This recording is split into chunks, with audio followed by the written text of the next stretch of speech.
तो आपने उनकी मानी न इनकी मानी, इसलिए आपका भविष्य आज अंधकार में, परेशानियों में, दुखों में, तकलीफों में, बीमारियों में, लड़ाई झगड़ों में, दैनिक प्रकोपों में, दुर्घटनाओं में, अकाल मौतों में फंसा। अब इससे मुक्त करवाने वाला कोई नहीं।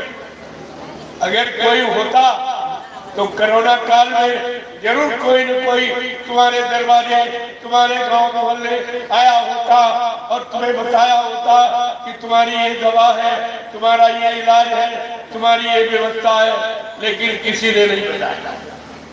इसका मतलब है तुम्हारी चिंता देश में किसी को चिंता, उनको अपनी चिंता, अपनी कुर्सी, अपना पद, वो मुख्यमंत्री और प्रधानमंत्री और राष्ट्रपति, उनको अपनी चिंता है। तुम्हारी चिंता कौन करेगा? तुम्हारी कोई चिंता नहीं। तुम्हारी चिंता केवल साधु संत महात्मा, क्योंकि महात्मा इस मानव जीवन का अर्थ जानते हैं, इस मानव शरीर का अर्थ जानते हैं कि मानव शरीर ये बार बार नहीं मिलता।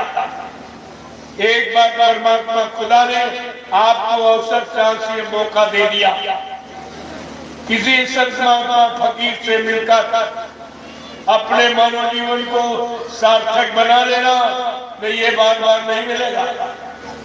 एक बार उसने अवसर चांस मौका आपको दे दिया, तो इस मानव जीवन को सार्थक कौन बनाएगा?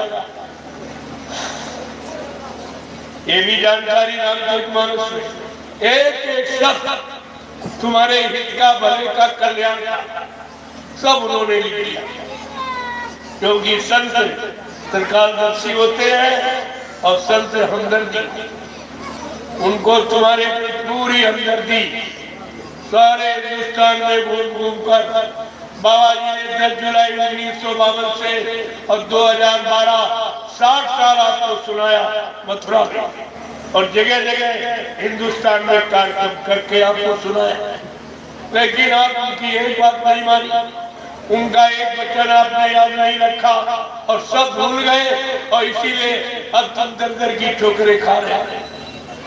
तुम्हारी कोई सुनने वाला नहीं, ये बात को ध्यान में रखना।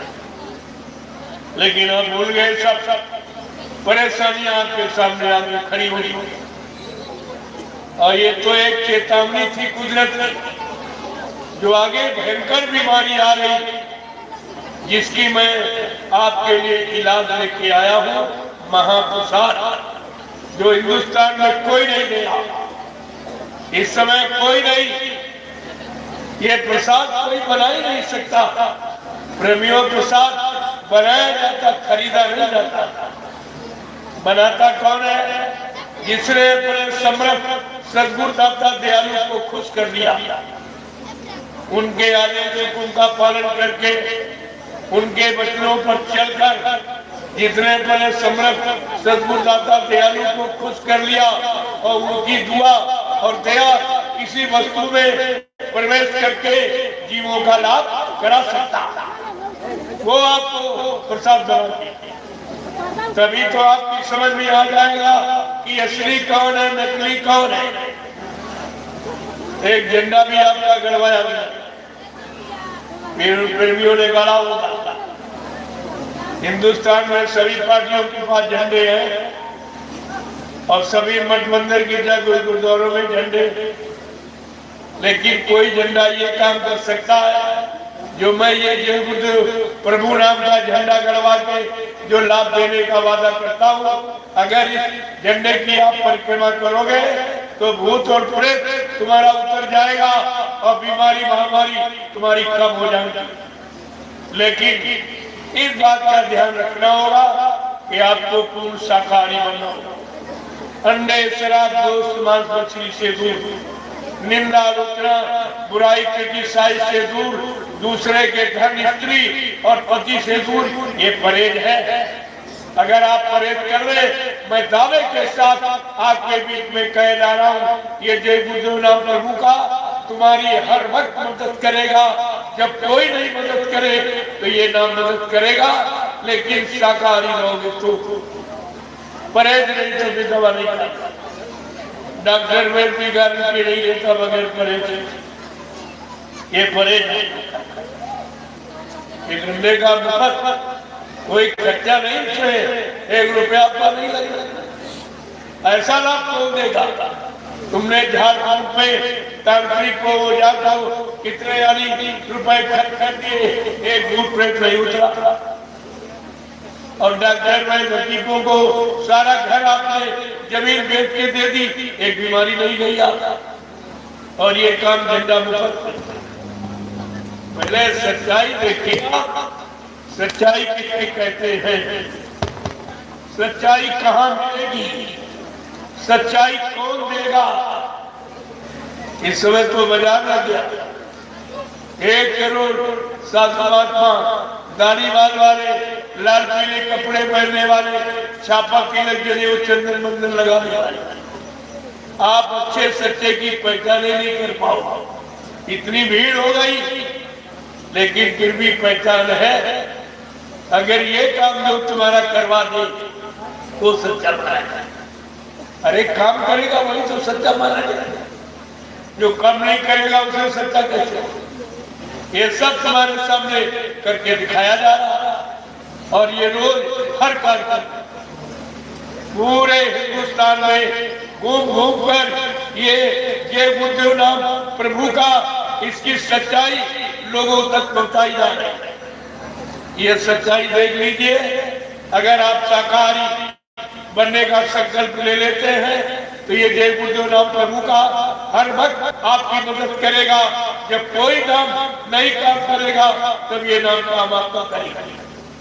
केवल आपको शाकाहारी और कोई खर्चा नहीं, इसमें कोई खर्चा वर्चा नहीं आता। और आप सोच लीजिए, ये कलयुग का जगह है। जैसे सतयुग में योगियों ने हरि नाम जगाया, त्रेता में ऋषि मुनियों ने राम नाम जगाया, द्वापर में कृष्ण नाम जगाया गया, वैसे कलयुग के जीवों के लिए ये बाबा जय गुरुदेव जी महाराज ने ये जय गुरुदेव नाम प्रभु का जगाया और सिद्ध किया। जो नाम जगाया जाता है जागे नाम से जीवात्मा जपती है, सुनाने और पढ़ने बातने नाम से नहीं करते। इस बात का भी आपको ख्याल रखना चाहिए, क्योंकि ये धोखा आपके साथ हुआ। मथुरा में कितना बड़ा धोखा, कितना झूठा प्रचार सारे हिंदुस्तान में। कुछ स्वार्थी लोभी राजकीय ने केवल 5 व्यक्ति, वो 5 व्यक्ति मथुरा में जिन्होंने स्वार्थ लोभ लालच के लिए कि मथुरा आश्रम हमको मिल जाए, जमीन हमको मिल जाए, मंदिर हमको मिल जाए, गुरुद्वारा हमको मिल जाए, ये मतलब यानी संघर्ष सब मेरे पास आ जाए और हम सब इनसे रुपया पैसा लेने लगे। इसके लालच में ये झूठा प्रचार किया गया। मैंने कहा मैं इसको सिद्ध कर दूंगा, ये झूठा है कि सही है। तो मैं आज तो कुछ बताने में, क्योंकि कहना तो बहुत कुछ, उसके लिए समय नहीं, लेकिन फिर भी जिन जिन चीजों में तुमको शंका पैदा की गई वो शंका समाधान के लिए वो मैं खोल के आपके सामने कहूंगा। और ध्यान से आप सुनिए। पहले ये कोई बताने नहीं आएगा और किसी ने 10 सालों में आपको बताया भी नहीं होगा। ये सच्चाई का रास्ता किसी ने नहीं खोला और तुम उसी शंका में पड़े रहे। बाबा जी ने क्या क्या कहा पहले वो सुनो, क्योंकि तुम भूल गए हो। बाबा जी ने क्या क्या वादे किए, परिवर्तन की कैसी आवाज लगाई, ये सब जानकारी आपको रखनी चाहिए। क्यों? संत वचन पलटत नहीं, पलट जात ब्रह्मांड। चाहे ब्रह्म अपनी ब्रह्मांड की रचना में तब्दीली बदलाव क्यों न करते, लेकिन संत जो कहेंगे वो करके दिखाएंगे। संतों की जबान दस्तावेज होती, वो झूठ नहीं होती। गोस्वामी जी महाराज ने भी संतों की महिमा के बारे